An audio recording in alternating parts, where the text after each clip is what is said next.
আসসালামু আলাইকুম।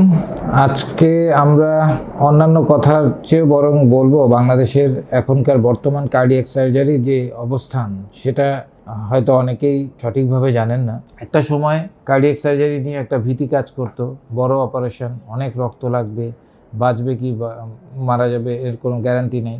এখনও গ্যারান্টি দিয়ে কোনো চিকিৎসা করা যায় না, তবে এখন রেজাল্ট আলহামদুলিল্লাহ আন্তর্জাতিক পর্যায়ের কাছাকাছি পৌঁছে গেছে এবং প্রচুর সার্জন, দক্ষ সার্জন তৈরি হচ্ছে, বিভিন্ন জায়গা থেকে ট্রেনিং করে আসতেছে।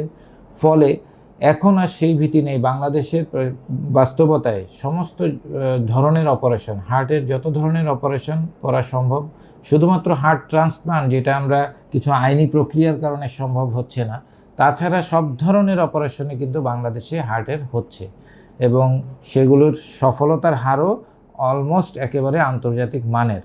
সুতরাং আপনারা বিদেশমুখী না হয়ে আমাদের উপর আস্থা রাখুন। আমরা ইনশাল্লাহ আপনাদেরকে সঠিক পরামর্শ দেয়া প্লাস সঠিক অপারেশন করা, সঠিক পরিচর্যা করা, আমাদের আন্তরিকতার সাথে আমাদের সর্বোচ্চ দক্ষ মেধা দিয়ে আমরা চেষ্টা করব। সবাই দেশকে ভালোবাসুন, দেশেই চিকিৎসা করুন। ধন্যবাদ।